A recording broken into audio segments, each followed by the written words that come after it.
Hi, this is Dr. David Branham. Today's video covers the United States Constitution. Now, I'm doing this in two parts. The first part will be the original Constitution that came out of the 1787 Convention. It took them 4 months to draw this up in Philadelphia. They had somewhere between 50 and 55 delegates who participated in it. In the end, they produced a document. The heroes of that convention were one, George Washington, who was the president of the convention, who would end up being the first president of the United States under this Constitution. John Madison, who wrote a lot of the Constitution, actually ended up, by most opinions, to be the person who ends up writing the Bill of Rights after this convention. And Alexander Hamilton, who politically, to me, was the hero of the convention because he created the 4-year presidency. Before the convention, it was almost certain that we weren't going to have more than a 2-year presidency. Alexander Hamilton was very instrumental in making sure that we had a 4-year presidency. So those, to me, are the 3 heroes of the convention. There's a lot of other characters in there, but this particular video just covers that original document. The next video will cover the Bill of Rights, which actually are the first 10 amendments to this document. Those Bill of Rights are actually amendments to this document before it was ratified by the states. And then there were 17 other amendments after that. So the next video will cover that. But today's video will just cover the first document from 1787. So I'm going to start by sharing my screen. And okay. It's going to come up with the United States Constitution. Finally got it up there. Sorry about that. United States Constitution, the Constitutional Convention document. Okay, so it starts with, just to frame the document, there are 7 articles in the document. The first article covers the Congress. The second one covers the presidency. The third, the judiciary. And then you have 4 others after that that cover other issues going on in the country. So the new Constitution is made up of those 7 articles. And what they basically talks about, especially in the first 3 articles, is the structure of the new government and the powers of each entity in that new government. So Article 1 covers the Congress. And if you read this, if you thought, okay, somebody is creating this, you would almost think that they created the Congress, and then after the first article, they got kind of tired. Because if you look in the Constitution, it's kind of obvious that the first article is very important. The second article is a little less detailed. The third article, when you get to the judiciary, not very detailed at all. And then they go over a few things. So in my reading of the Constitution, it's fairly clear that the Congress is the most important thing that the framers were trying to create. And I think that's, even though theoretically they wanted 3 branches of equal power, I think it's pretty clear that they want to make sure that Congress if somebody had the most power, it would be Congress. So they created a very elaborate structure called a bicameral Congress, where you have 2 houses. You have the House of Representatives and you have the Senate.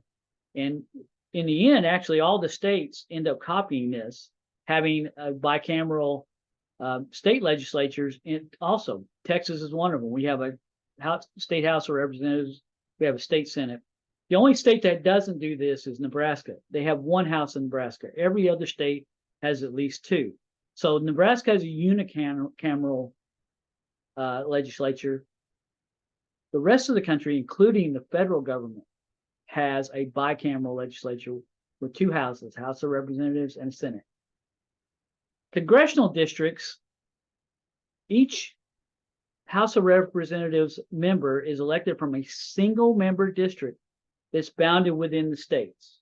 So no district actually crosses state lines. The districts are apportioned by population inside their states, but the districts are allocated their seats according to the census population that takes place every 10 years. So in 2020, we had a census. We counted up the population of all the states, and then Congress allocated seats to those states by population. So the districts are allocated to the states after each census. Each state gets at least 1 district. So even if you have very low populations like Wyoming, you get 1. All the rest of the states get seats according to what their population is. So, for instance, Wyoming had in 2020 had a population of 577,605. They got one seat. Texas had over 29 million people. They end up getting 38 seats. Now you might think, wow, that's pretty lopsided, 38-1. But when you realize that when Texas actually has more than 50 times more people than Wyoming, it's actually Wyoming that's overrepresented in the House, not Texas. So we started out by taking the census. The Congress comes together and apportions all the seats to the states. The states then draw the district. The districts are not drawn at the federal level. They're drawn by the states. Each state has a different system for doing it. Each one of those districts are just about equal in size, almost perfectly equal in size. And so that's the single member districts that you have. Every district has one representative elected. The United States Senate is different. With the Senate, every state gets 2 seats, no matter what the size. So Wyoming gets 2 seats, even though they have 577,000 people. Texas, with 29 million people, get 2 seats. So you can really see the malapportionment or the lopsidedness of representation in the Senate. Small states have a big advantage because of this. Every small state, be it Wyoming, Alaska, Utah, everyone gets at least 2 senators. Oh, excuse me, everybody gets 2 senators. They get exactly 2 senators. Those senators are elected statewide. So when one seat comes up for the Senate, all 29 million people are there to vote for it. Then they're staggered terms, usually it's either every 2 years or 4 years. They have another Senate race that everybody in the state gets to vote on. So you'll have 2 senators running in staggered terms. Sometimes there's 4 years between the elections because you don't get 3 senators. There's elections every 2 years. So one senator runs in 2022, another senator runs in 2024. That's in Texas. And then in 2026, no election for Senate because it's staggered. And it'll start again in 2028 and 2030. So that's how the Senate seats are allocated.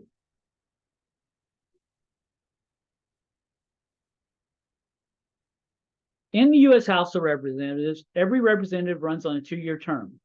There are no term limits. So you can stay in the House for as long as you live. Your eligibility is there. You can run over and over again, but you will be running every 2 years.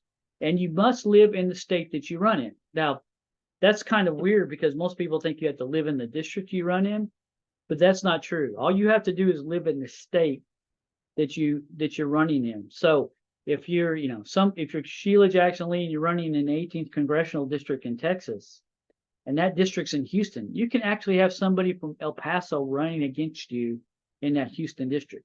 Now, that does not happen very much, but sometimes there are members in the Congress who don't even live in their district. They just live in the state. And so that's kind of an anomaly. You also have to be at least 25 years old to run for the U.S. House. So you have some very young members that historically, Jack Fields, when I first voted, was my member of Congress. He got in when he was 26. Ocasio-Cortez, she had not reached her 30th birthday when she got in. So you can be very young and get in the House. The Senate is a little different. First, you have a 6-year term in the Senate. It's very nice. Once you win your seat, you're in for 6 years before you have to run again. There's also no term limits. Just like in the House, as long as you're living, you can keep on running. And in all honesty, a lot of people do that. I mean, you've seen a lot of examples over the years: Strom Thurmond, Dianne Feinstein, people who stayed in the House for a very, very long time. In the Senate for a very, very long time, even into their elder years. And a lot of people think, well, maybe they weren't functioning that well. Still, they were able to win their election. So the people rubber stamped that, and they allowed them to continue to be senators. So that is something that's kind of special about the House and the Senate. You can run forever. There are no term limits. You do also have to live in the state that you're running in the Senate. But there have been times when, especially in New York, with Hillary Clinton and Bobby Kennedy, both won Senate seats in New York, where they didn't live in New York very long, but all of a sudden they were residents and they hit that resident requirement. And when they hit that resident requirement, they could run for the Senate, and they won. So you have to live in the state, but you don't have to live there very long. You just need for the people of the state to want to elect you senator, and you have to live there. Originally, senators were elected by the state legislatures. That's this original document. They were elected by the state legislature. They represented states, not people. But later on, in the 17th Amendment was created, and that's those later amendments that we're talking about in the next video. 17th Amendment later made it where it was the people who actually elected senators. So now it's that senators and House members now represent the people of their districts or their states. So impeachment, they cover impeachment in this Constitution. And so impeachment includes the removal of federal officials, including presidents or judges, for bad behavior. And you don't have to break the law, but it's kind of general. So you can be impeached for things that are, what may actually seem kind of minor to some people. And so that's kind of a special thing about this new Constitution is the impeachment. Impeachment starts in the House of Representatives. And they have basically hearings that bring up the charges, and the House votes on whether or not to send it to a trial. The House is almost like a grand jury where they say, okay, you can take this to trial. And so all you need is 50% plus one, a majority of the House, to say, yes, impeach. And that means that person will go on trial. So, for instance, Donald Trump, when he was impeached twice by the House, you had more than 50% of the House say, put him on trial. Then once that happens, it goes over to the Senate. And the Senate actually does the trial. Now, the standard is higher in the Senate. You need 2/3 of the Senate in order for the trial to say, okay, you are removed from office. And impeachment, that's the only thing you can do, is remove people from office. You can't put people in jail. That's for the justice system. But removing people from office, that's what impeachment's all about. So you'll need 2/3 of the Senate to do that and remove a person from office. The Chief Justice of the Supreme Court presides over that trial. Basically, the Chief Justice comes in and sits, and they're officially the presider over it, but the Senate actually runs it. The Senate actually votes, and we have never had a vote in the Senate to remove a president from office. That has never happened. It was probably going to happen with Richard Nixon. I think that's the reason why he resigned, but it really hasn't come close with Bill Clinton, Donald Trump. Those votes were not close in the Senate to actually removing people from office. Now, vetoes. Vetoes are when the president when the president refuses to sign a law that's been passed by a majority of the House and the Senate. So what happens if after a bill passes the House, it goes to the Senate, or vice versa, then, if it's a revenue bill, it has to start in the House.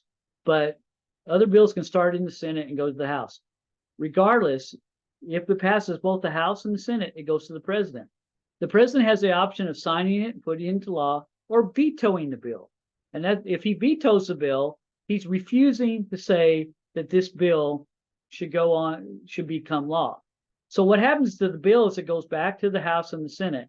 And if there's a 2/3 majority in each of those, the House and the Senate, to overturn that veto, if they overturn that veto with 2/3 vote in each House, then that bill becomes law despite the fact that the president had vetoed it. So all federal revenue bills start in the House of Representatives, as it says there on the screen. So we should understand that. That means most bills start in the House. But when it comes down to the veto, 2/3 of the House and 2/3 of the Senate are needed to override a veto. If you don't get that 2/3, if you only get 60%, it's not enough. So needless to say, there aren't too many veto overrides, especially in our present political system, where Democrats and Republicans seem so far apart. The veto override is an anomaly. Congressional powers, while many say the framers of the Constitution wanted each branch to be equal, I kind of went over this before, it's easy to make a conclusion that they wanted Congress to be most powerful, because that's where they had so many express powers given to Congress, and these powers are explicit, where they're expressed and they're not implied, they're not general. They're saying, they basically say, this is what Congress will do. And these are just 9 of them: power to lay and collect taxes, pay debts, provide for the common defense, coin money. That's a huge power. Regulate commerce. That means regulating commerce among all the states. The Congress has the ability to regulate what's going on from state to state when it comes to money. Congress has the ability to borrow money, declare war, organize a militia, maintain a navy. They have the power to create a military, and there are more not listed here than are listed here. Congress was given a lot of power, and these powers are express powers or delegated powers, where they're specifically given to Congress by the Constitution. So we had 3 decades of the Constitution going through after the Bill of Rights, and then McCulloch versus Maryland came along. And the reason why I put it here and not later in the amendment process is because this is a part of that first original document that was addressed by Chief Justice John Marshall 30 years after the document was actually ratified. So the Constitution not only gave Congress delegated or express powers, according to Marshall's opinion in McCulloch versus Maryland, where Maryland was actually trying to tax a federal bank, it gave Congress the power to make all laws necessary and proper to carry out their express powers.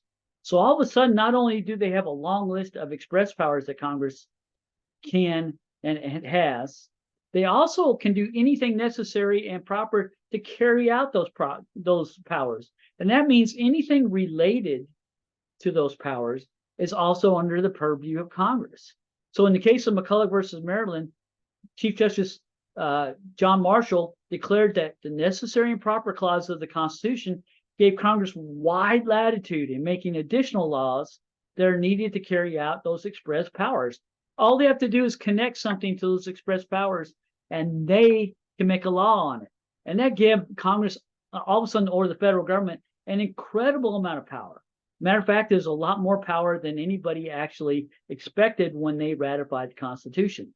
So these implied powers, these necessary and proper clause powers, are called implied powers because they're not listed in the Constitution, but they're implied, that because they have a necessary and proper clause in there, that they can do this also.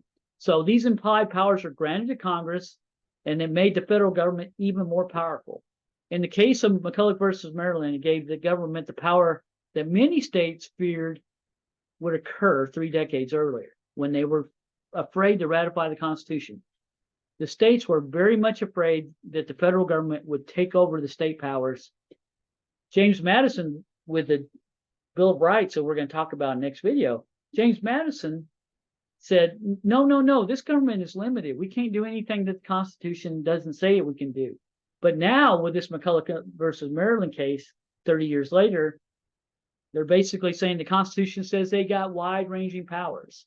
And this was I think the initial state versus federal conflict that really blew things into a lot of chaos. I think the southern states especially were very leery of this ruling, and I think it started what would end up being the Civil War 3 or 4 more decades later.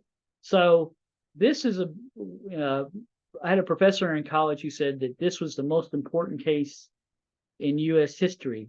And when he asked the class what was the most important case in U.S. history, a lot of people said Marbury versus Madison, because that's where he got the judicial review put into the Supreme Court. But he said, no, it's McCulloch versus Maryland. Other people were talking about Dred Scott and so forth. But the reason why is because of McCulloch versus Maryland led the way for all those other cases, led the way for the Civil War, led the way for the post-Civil War amendments, 13, 14, and 15. This case had incredible impact for centuries after its decision.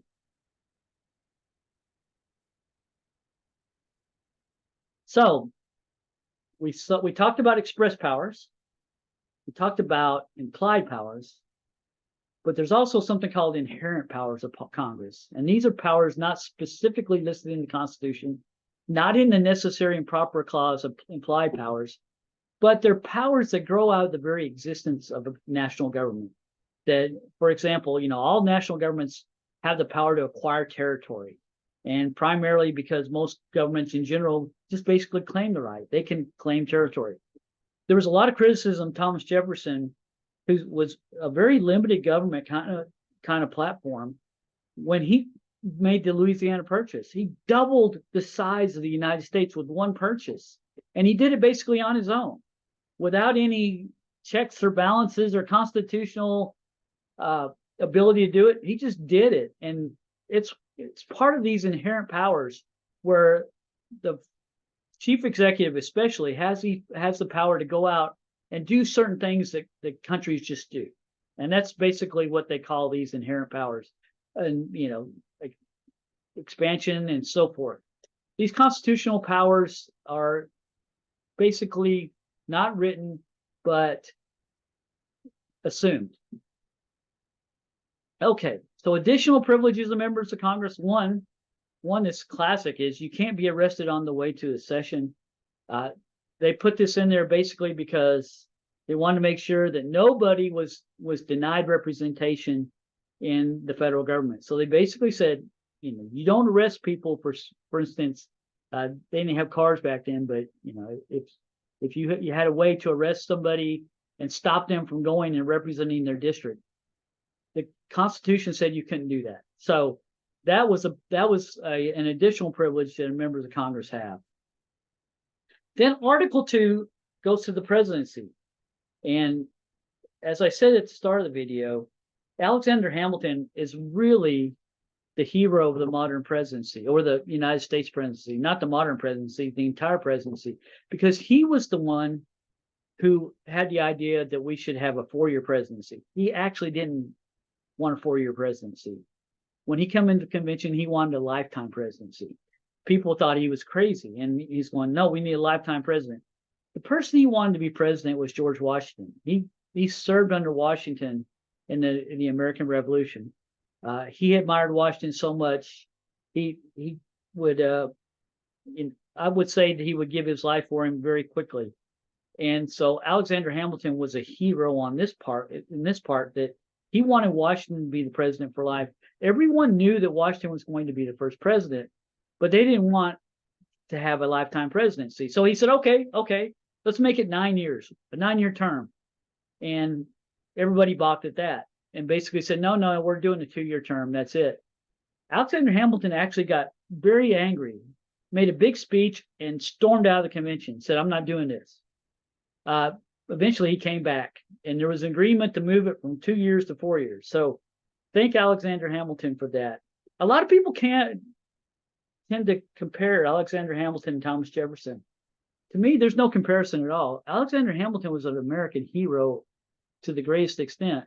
And Thomas Jefferson is somebody I do not personally admire at all. Thomas Jefferson did a lot of bad things. He wrote a lot of good things, but his writings are what makes him famous, what he said in his writings. And in all honesty, a lot of those famous writings were plagiarized. He just copied it off of other political theorists. Thomas Jefferson, just compare Hamilton and Jefferson. Hamilton fought side by side with Washington in the American Revolution. When people made the call to Thomas Jefferson that the British were charging on Monticello, Thomas Jefferson got on his horse and ran and left and went away. And so, that's one thing. The other thing was the Constitutional Convention. Thomas Jefferson was not even at the Constitutional Convention. He was at France. He had a delegation in France, and he was there, and he was criticizing the French all the time he was there. Look how extravagant they are. They're so wasteful and so forth. He made a lot of comments on this. And then when it was time to come home, he boxed up 86 crates of French furniture and took it to his mansion over in Monticello. So I see a lot of problems with Jefferson. I have a problem with people thinking that he was an American hero. Alexander Hamilton was an American hero. Alexander Hamilton was our first treasurer. He saved the United States of America by selling script and having people invest in the country. He made it where we could afford to have a country. He was brilliant. Now, it put us in debt and set a terrible trend for our current politicians who can't seem to balance a budget. But Alexander Hamilton had to do that, and he basically saved our country. Thomas Jefferson, who, once, like I said before, talked about limited government, limited government, limited government, walked right into office and did exactly the opposite of what he'd been preaching for years and years. So that's another thing that I have a problem with Jefferson on. That didn't even mention the slavery issue that Thomas Jefferson had, where he fathered children with his slave and owned nearly 200 slaves, and all the while talking about how bad slavery was, but he never gave up his slaves. He never freed his slaves. And when he died, he basically left them destitute. Many of them were his own children. So I'm sorry, if you want to disagree with me, I think you should pick up a book and find out that I'm wrong. I don't think you're going to find out that I'm wrong. I think that this is something that I think most people should know, that Alexander Hamilton was an American hero, even though he wasn't a perfect person by a long shot. He did make some mistakes in his life, and he ended up getting killed, a lot of it out of his ego. But I think he took the bullet from Aaron Burr by shooting his gun up in the air and refusing to shoot back. So he's a lot different person than Thomas Jefferson is. And so I invite you to do some research, and if you think this professor's wrong, then be sure and let me know.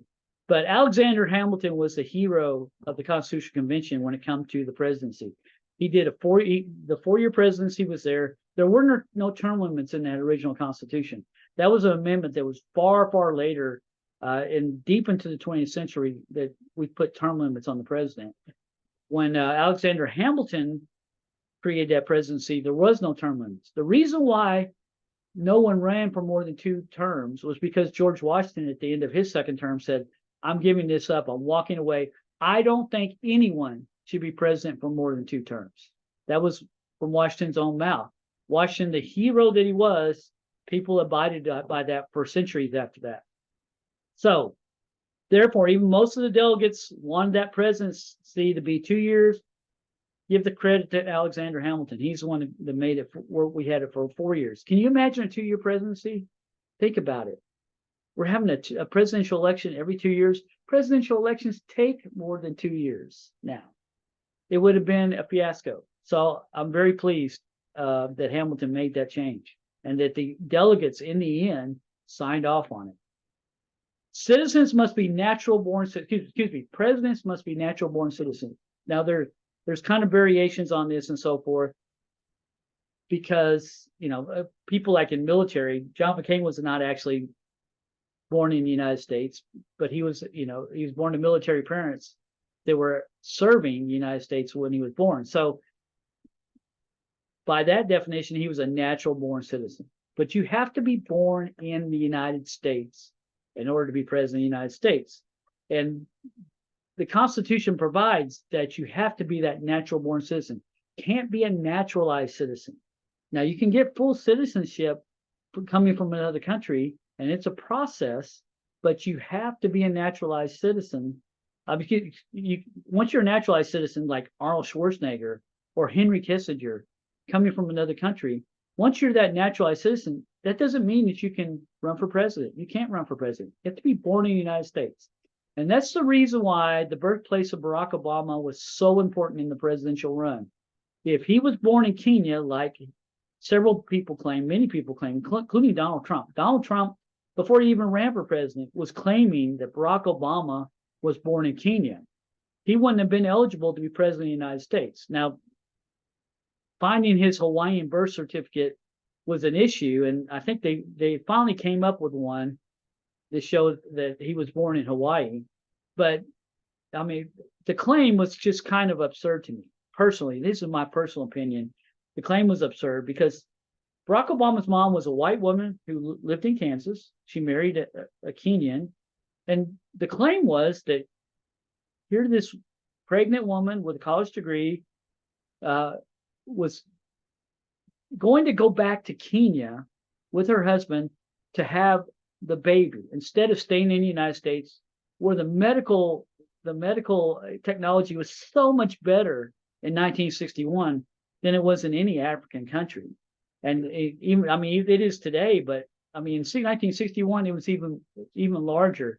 So to think that a college-educated woman from Hawaii would get on a plane and go to Kenya to have her baby is just a little crazy to me.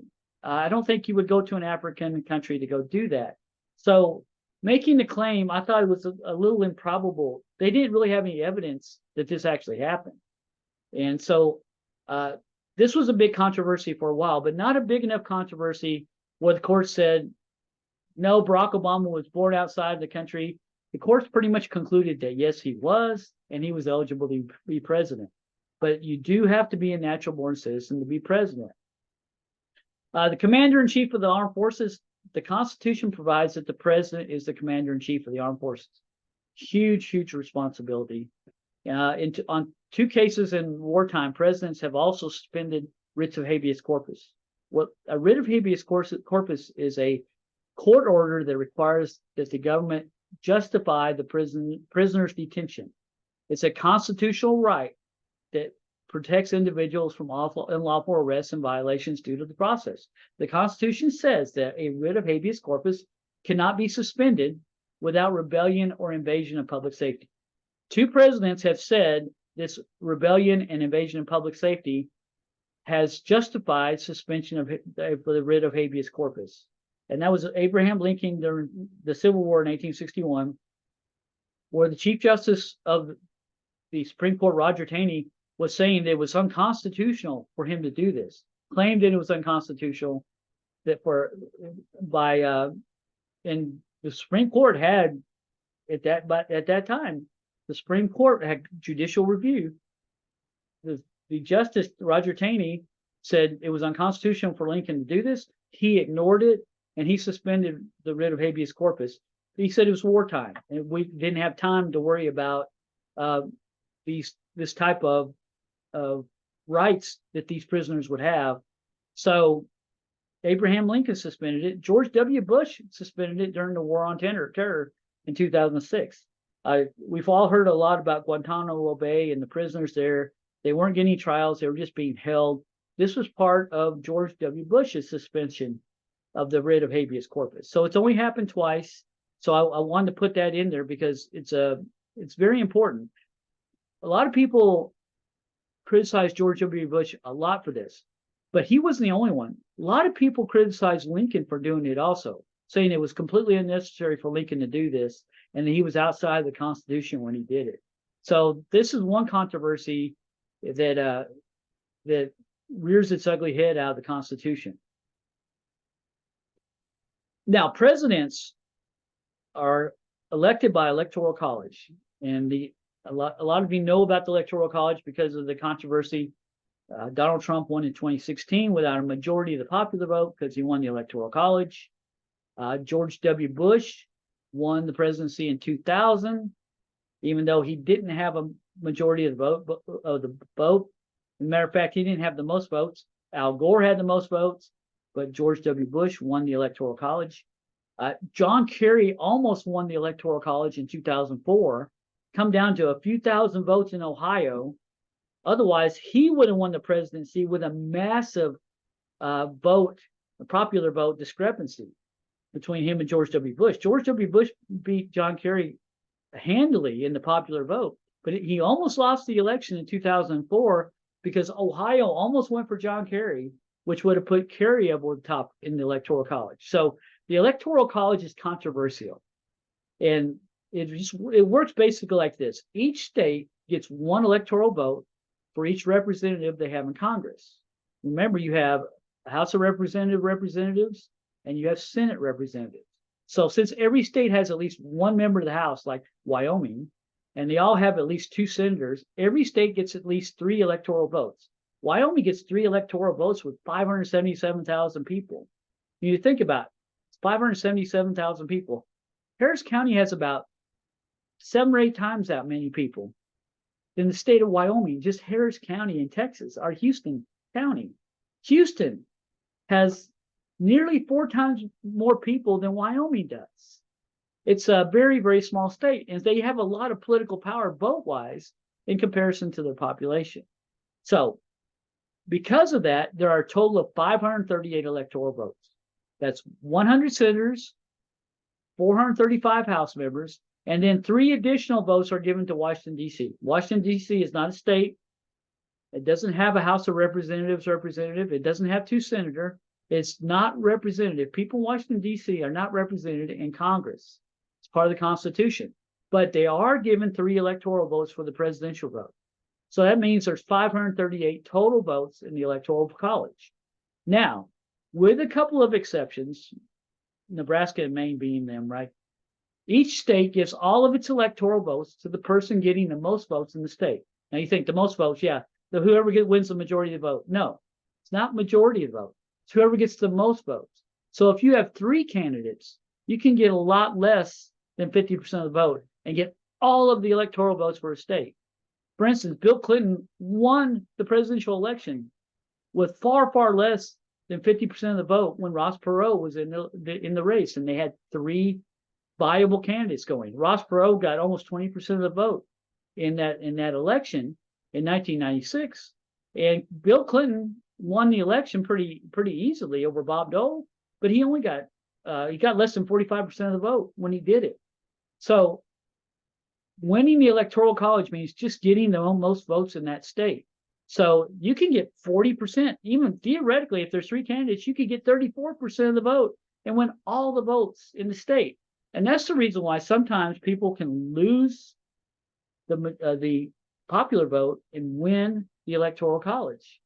California is a real wild card because those 3 Western states, Washington, Oregon, and California, California has an incredible amount of electoral votes, but they also have a huge Democratic population. The Democratic presidential nominee is almost certainly going to get all those votes, but that vote is so lopsided for the Democratic presidential candidate that the popular vote is huge. And so if you think, okay, the person who won the popular vote in California, yeah, they're going to get those 50 plus electoral votes. But when you start comparing it to other states that have a lot closer elections, that gives the Republicans an advantage as far as the popular vote goes. It's a lot easier right now, the way things are, for a Republican to win with less than half the popular vote than for a Democrat to. So sometimes that's just how the Electoral College works out. In order to win, a candidate has to get a majority of the electoral votes. You have 538 votes. You need to get a majority. It's 270. You need 270 to get a majority. 269 would be a tie. If it's 269, it would be a tie. But you need 270. And this almost always happens because of that 2-party system and winner-take-all system. Almost every state, the Republicans and the Democrats get all the votes from every state. A third-party candidate almost never gets votes. It hasn't happened since, I believe, George Wallace ran back in the South, and he won a few states in the South. That was the last time it actually happened. Strom Thurmond actually did it, as a Dixiecrat in the 40s, but it has not happened in over half a century where somebody besides a Democrat or a Republican won a state. And because of this, you actually would have to have a 269 tie in order to have a tie where somebody didn't get a majority of the vote. So it's very rare that you would have that occurrence where no presidential candidate got a majority of the vote and it went to the House. But if it does happen and no presidential candidate gets a majority of the vote, that presidential vote goes to the House of Representatives. Each state gets 1 vote. Texas gets 1 vote. Wyoming gets 1 vote. California gets 1 vote. That's actually a big advantage for the Republicans. So if you get a tie, you're almost certainly going to have a Republican win in the House because a lot of those small states are very heavily Republican. Think about Nebraska, Kansas, Wyoming, Utah. All those small states tend to be more Republican than Democrat. So if it were to happen that you had that happen, Republicans would have a pretty big advantage, but it's almost certainly not going to happen where a candidate doesn't get a majority of the presidential vote. In order, you're going to have a third party candidate come in and win the state. And even Ross Perot, who got almost 20% of the vote in 1996, did not win a single state, not a single state when he did that. So the Electoral College is controversial. A lot of times the popular vote winner doesn't win, but it does work out that we don't have ties. It's a good system for getting a winner quickly. Even though there are issues, just think we've had issues in Florida, we've had issues in Michigan, Georgia, Arizona, presidential. Hillary Clinton protested Wisconsin and Michigan. Donald Trump, obviously Georgia and a few other states. Florida in 2000 was a big mess. But just think if we had a national election, we had a popular vote controversy, it would be a lot worse if we were doing it in all 50 states at once than if we were doing it in one single state. So I am thankful for that. There's a lot of flaws in the Electoral College, but there's not a lot of solutions that are better. A lot of people talk about popular vote. I don't think popular vote is a good solution at all. I don't think it will work. I think it's very dangerous.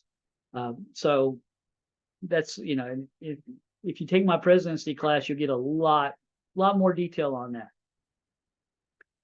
The judiciary, the federal judicial system is outlined in Article 3, but its description of it is very vague, and there really is not a lot of detail on what they wanted the federal judiciary to be. Congress basically creates the federal judiciary. So we have those appeals courts, we have those district judges, then we have the 9 Supreme Court justices. That can change with Congress. Congress could actually change that. Adding justices is going to be controversial, especially Supreme Court justices, because presidents select those. So if you want to add some when you have a Democratic president, then you're going to have more Democratic justices. And you want to add some when you have a Republican president, you're going to have more Republican justices. So I don't think you're going to have more than 9 for a while. Judicial review is not actually determined in the Constitution. The Constitution doesn't say anything about judicial review. So that power came in 1803 in Marbury versus Madison. Judicial review occurs when the courts strike down laws as being unconstitutional. Before 1803, no one had any idea that the courts had this judicial review power. As a matter of fact, John Jay was the first Supreme Court Chief Justice of the Supreme Court. After a few years, he decided, wait, I need to get a real job. I'm going to resign as Chief Justice of the United States Supreme Court and go back home and get a real job as a justice where I'll actually hear cases. That's how weak the court system was when the Constitution was created. It wasn't until John Marshall became Chief Justice and he decided he wanted a very strong federal government. His first act was to say, this court has the power of judicial review. And he did it in a very controversial kind of backdoor method where he ruled for the president. The president was Thomas Jefferson at the time. John Adams had made some midnight appointments. Marbury, when Adams come in, Madison, who was Jefferson's Secretary of State, Madison come in and said, no, we're not fulfilling these. Marbury was one of them. He said, you have to fulfill it because Adams appointed me. Well, Marshall, when he got the case, said, no, it's okay. The president doesn't have to appoint you. But you did right by coming to me because I'm the one who decides. I'm the one who decides whether or not something's unconstitutional or not. So you were right to come to me with this. And everybody should know from now on that I'm the one that you come to. The Supreme Court is where you come to just decide if something's unconstitutional or not. But in this case, it's not unconstitutional. So Jefferson ended up winning the case. Madison and Jefferson won the case, but he established judicial review with the case, give the court a lot of power. And then with that power, he was able to go 16 years later in McCulloch versus Maryland and extend that power through the necessary and proper clause in that case of McCulloch versus Maryland, which is very controversial. One thing that Marshall did in that case of McCulloch that we covered a little bit earlier in the video was he said the 10th Amendment, which basically gives all powers not in the Constitution to the states or the people, he said that was made up for, just to calm the masses. And it was just basically throwing it out, saying it really doesn't matter, that we don't really need to abide by the 10th Amendment. It was a big power grab, and the Supreme Court has a lot of power as a result.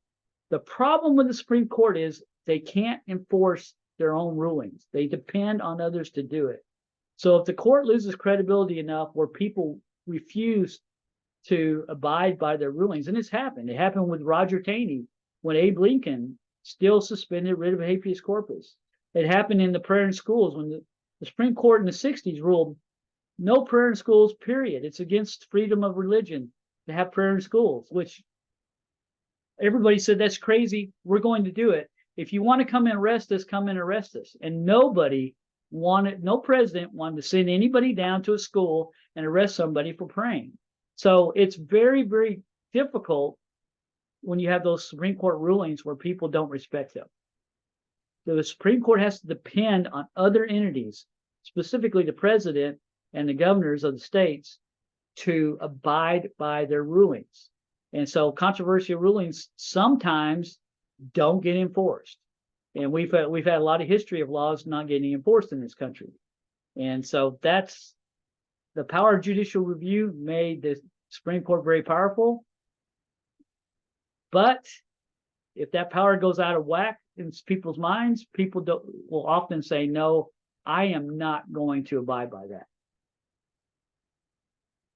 Okay, highlights of Articles 4 through 7, just a few things, because after the first 3 articles that establish those institutions, the articles have a few things that they cover. Article 4 rules on extradition between the states. If you commit a crime in one state and you're residing in another, that state where you're residing needs to extradite you to the state where you committed the crime so you can face trial. That's in the Constitution. It says that you will do that. Ron DeSantis, when Donald Trump was indicted in Georgia, said, I won't extradite you if you come to Florida. I'll leave you here in Florida and make it where Georgia can't do anything about it. Donald Trump didn't want to give Ron DeSantis any credibility, so he went ahead and turned himself in. He wasn't afraid of the Georgia indictment. So that's one time when the Constitution was going to be put into test, where the Supreme Court was probably going to tell Ron DeSantis, as governor of Florida, you have to extradite Donald Trump to Georgia. But he was willing to do that politically. Article 5 outlines the ways you can amend the Constitution. The first one is that Congress proposes an amendment where you need 2/3 of both houses to propose an amendment, and then you need 3/4 of the states, or 38 states, to ratify it to have an amendment. Now, that's a pretty big process, but it's something that can be done when people want that amendment. So you don't see a lot of amendments in the Constitution because it's so difficult to amend, but it can be done. Second is 2/3 of the states just basically demand a constitutional convention. This has never occurred. It's very difficult to make this occur. It has never occurred. If it was about to occur, I would guess that Congress would do something to make sure it didn't occur, like pass an amendment, right? They would put those 2/3 into motion in both houses and have those amendments put through so the states wouldn't have to demand a constitutional convention. Article 6 declares the Constitution is the supreme law of the land, and every state has to be bounded by it. So that's important. And then Article 7 says that 9 of the 13 states are needed to ratify the Constitution. That's what they put in at the end of that 1787 convention. We need 9 or 13 states to ratify this. The truth was they needed all 13. The one state that didn't have any delegates at the convention was Rhode Island, a little bitty state, controversial state. So if you had 12 out of 13, you probably had no problem, because once Rhode Island got to be the lone country by itself, it was almost certainly going to join, and that ended up happening. So all 13 states ratified the Constitution in the end. We had to attach a Bill of Rights onto it, but they did do that.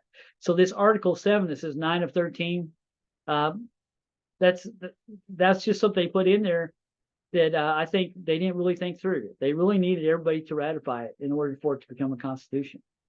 So I want to thank you. That is the end of this video.